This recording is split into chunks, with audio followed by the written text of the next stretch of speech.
I saw, sorry, something I talked about it already. The fact that Europe needs an army for themselves. Okay, let's start and then talk Military about it. support to Ukraine has significantly diminished the combat readiness of European armed forces. Stockpiles have plummeted, and new armaments and munitions are not produced fast enough. Britain has only around 150 operationally ready Challenger 2 tanks and a dozen serviceable long-range artillery pieces. Meanwhile, France has fewer than 90 heavy artillery vehicles ready to move, which is about the same as what Russia loses every few months on the battlefield. Still more, Denmark has no heavy artillery, submarines, or air defense systems, while Germany's army has enough ammunition for only a few days of battle. As it turns out, much of Europe is simply unprepared for a high-intensity, prolonged armed conflict. Living under the American security umbrella has turned Europe numb. But now that Washington is moving toward a more isolationist stance, the alarm is raised in Brussels. For now, there is no immediate danger to Europe. The Russians are constrained by the war of attrition in Ukraine.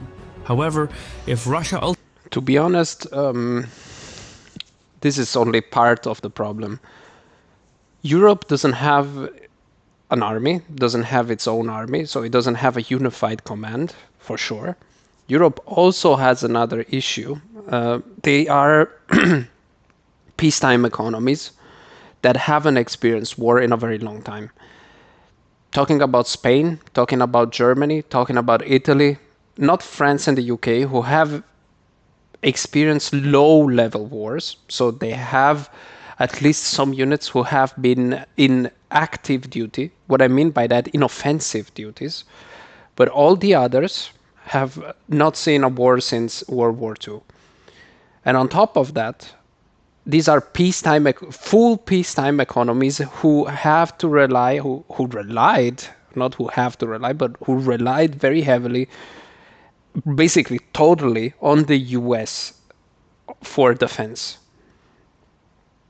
I'm telling you what this has caused to the psyche of Europeans as well. Europeans are not used to war anymore. If there ever was a war, who would fight that war, really? Would that be our generation? I don't think that our generation is remotely ready for a war the scale that is happening in Ukraine, between Ukraine and Russia. Not remotely. Like, there is no one that I know who would die, whether of it's French, German, Italian. None of them will die for their own country if a war really started.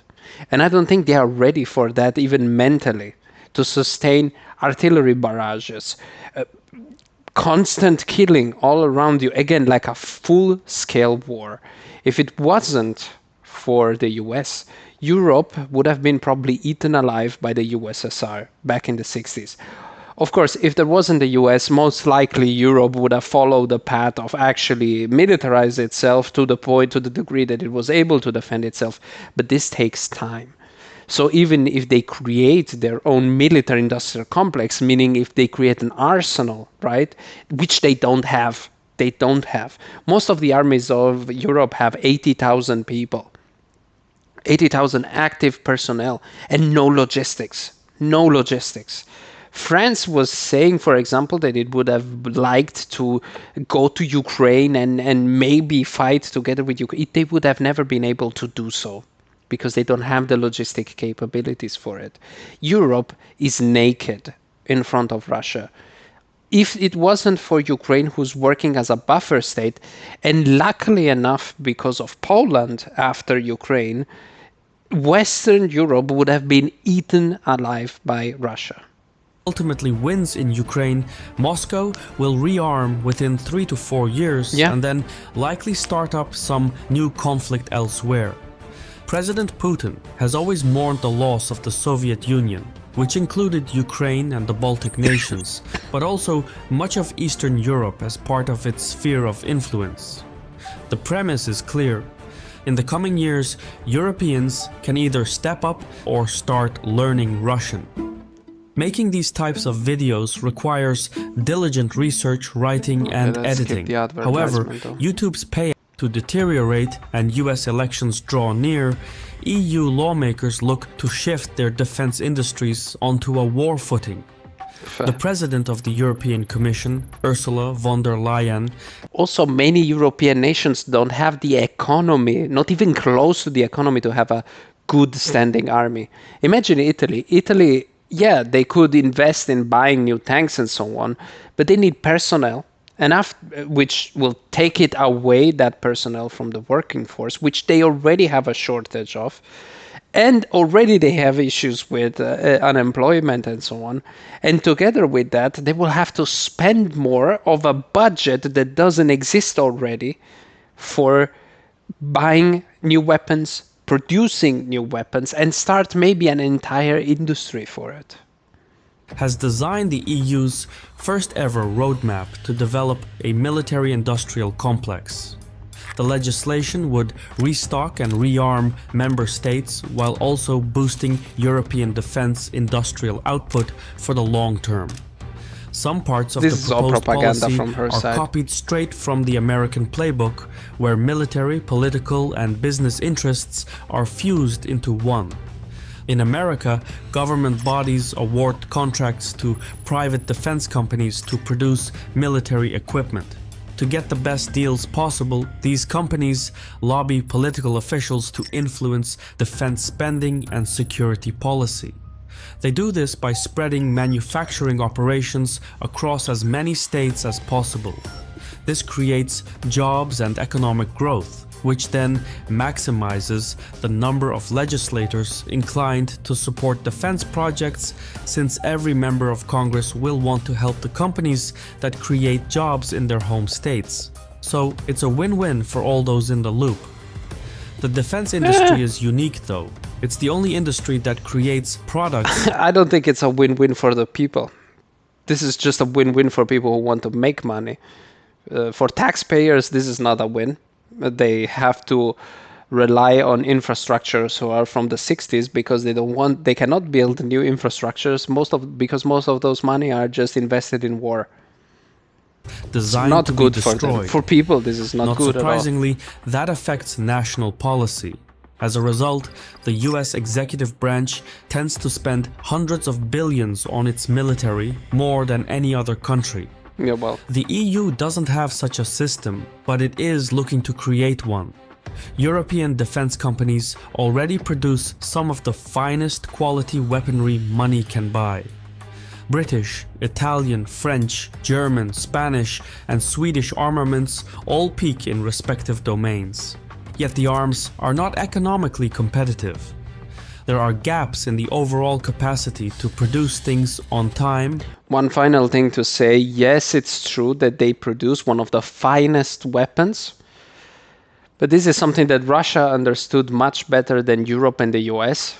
When you are in an industrial level war, meaning things get blown up every 2 seconds, people die every 2 seconds, you need to mass produce.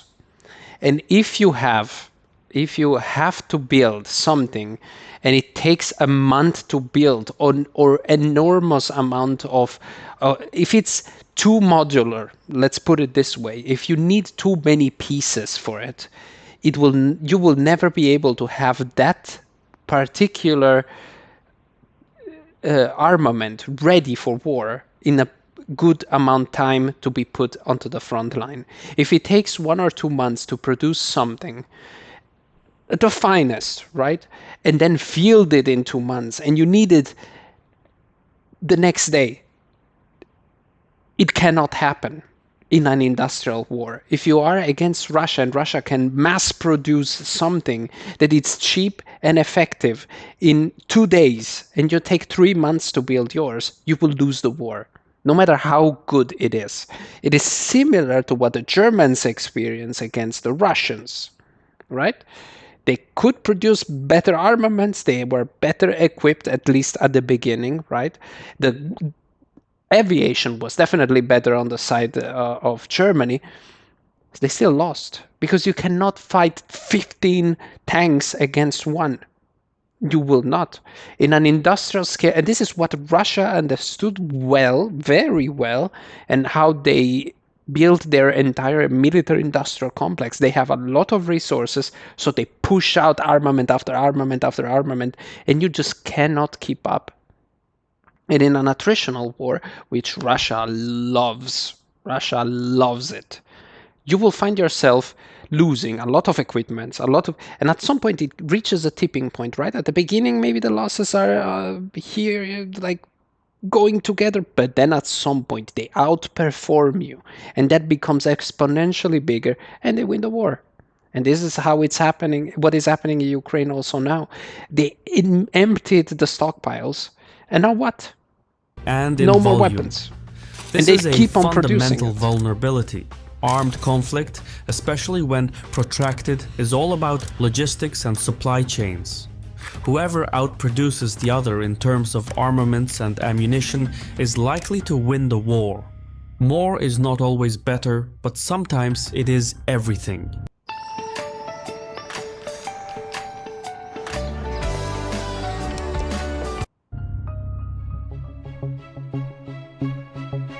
Defense spending among EU member states reached $295 billion in 2023. The Union's combined economic and industrial capacity dwarfs that of Russia, yet Europe still lacks ammunition supplies, intelligence, surveillance, and reconnaissance capabilities. The problem is that the EU is a collection of sovereign states that draft individual policies.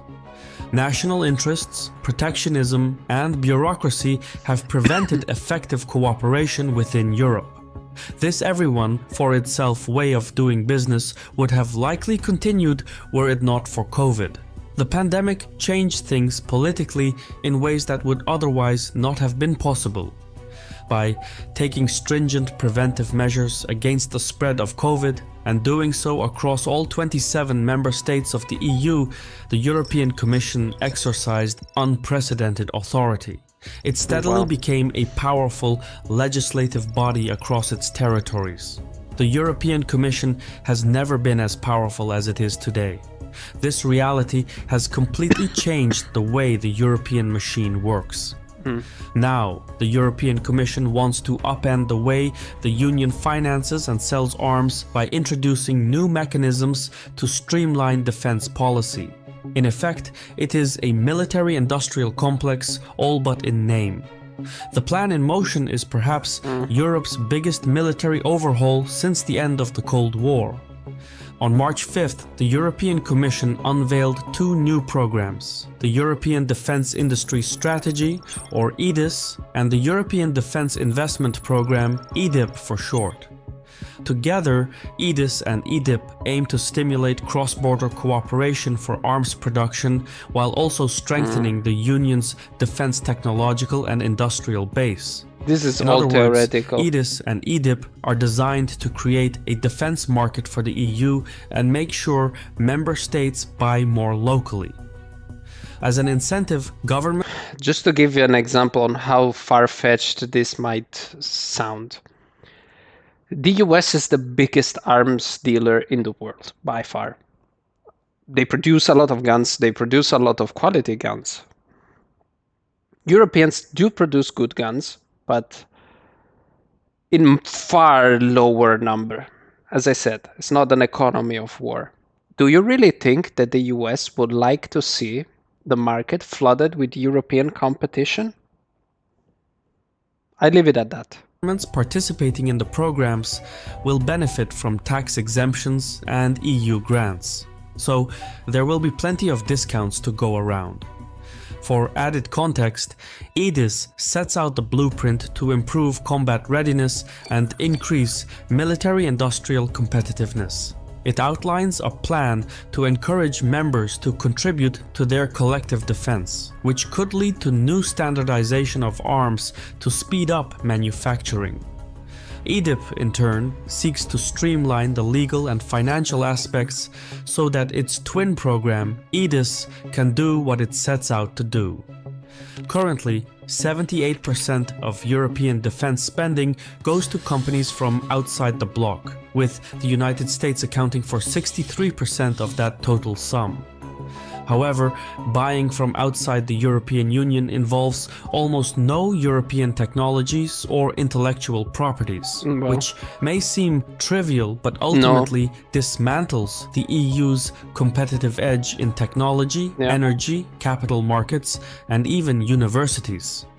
So the transatlantic alliance between America and Europe becomes increasingly lopsided.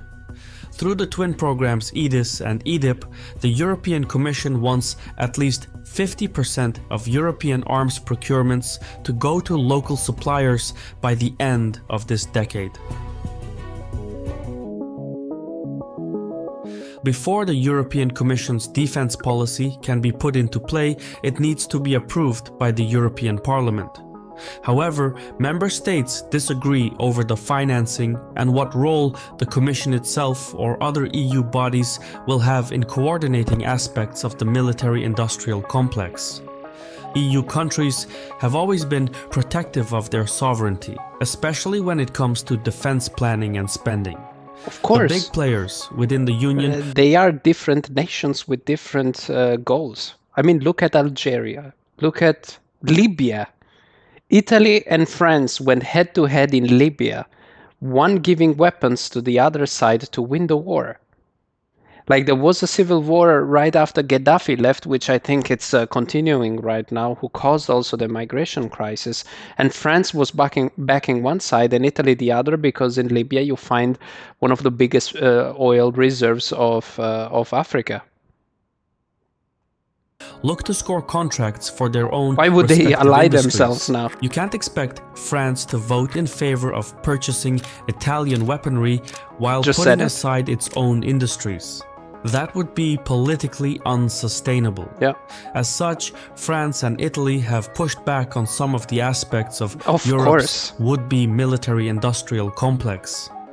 The same principle applies to the Baltic states, who see Russia as an imminent threat and look for readily available weapons regardless of their origins, rather than commercially incentivized weapons, which may take longer to deliver.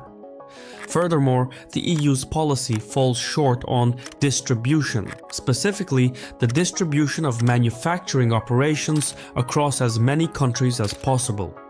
That's how the military-industrial complex works in the United States. Doing so creates jobs and economic growth, which encourages legislators to support defense companies. So, the EU needs to figure out how to get the French to buy Italian arms, how to get the Germans Will to never buy happen. Spanish arms, I'm and telling so you, on. it will never happen. There is also criticism of It the will new not. standardization of arms. Most European militaries are deeply integrated with NATO standards and equipment. A significant portion of the systems and weapons come from the United States, and not all European-made hardware is interoperable with American systems. Poland and some of the Nordic states have placed substantial orders for American weapons. The last thing they want to do is impair interoperability by developing new EU standards to boost the military-industrial complex. Moreover, many European governments purchase weapons from the United States not just because it's faster and easier, but also because it buys political allies in the Pentagon. America takes care of its friends, or in this case, its loyal customers. So, arms deals aren't just about buying weapons, they're about buying influence. Even so, the European Commission's plan can only succeed if it is well funded. And this is where things go terribly wrong. There is disagreement over who will foot the bill. So far, EDIP has been earmarked a budget of 1.5 billion euros, measured until 2027, but that is peanuts compared to what is actually needed. If Europe is to take defense seriously and create the military-industrial base it needs, EDIP would need as much as 100 billion euros. And herein lies the problem. That sum, 100 billion euros, cannot be covered by a single state. It would require joint borrowing across the European platform.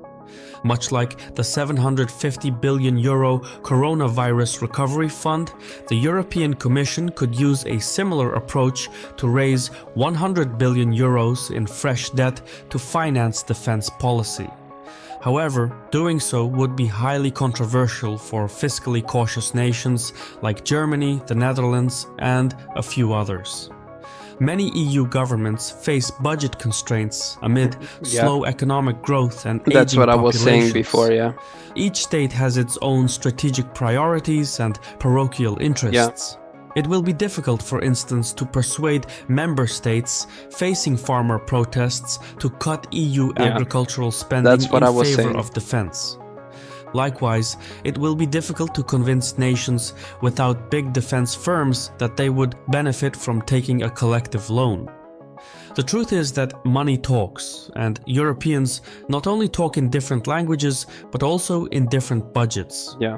Taken together, even if approved by the European Parliament, behind closed doors, member states can still torpedo the formation of the military-industrial complex by objecting to its spending, responsibilities, and I can guarantee that this is what's going to happen. interoperability complications.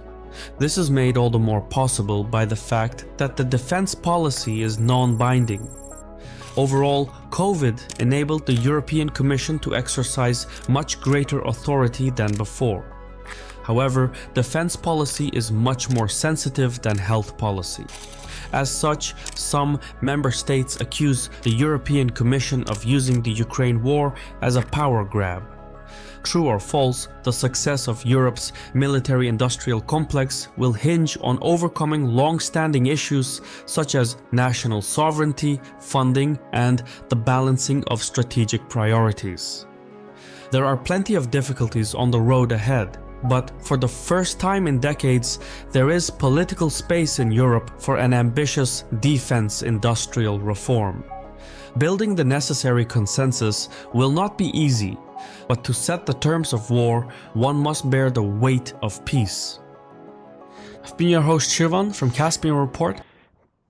I don't think this is something that will ever happen. Our own European military-industrial complex will never happen. And the reason is because, differently from the US, because they talked about the US as a national entity, which it is, and the European Union almost as the same thing. It's not.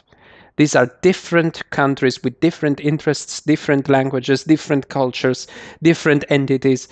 They will never agree on someone else becoming, for example, let's talk about artillery pieces. Let's say that they say the Italian one should be the standard one. Do you really think that all the others that have been part of it, like France and Germany, who produce their own artillery pieces, are the ones? So you need standardization that is not possible when everybody is pushing in a different direction.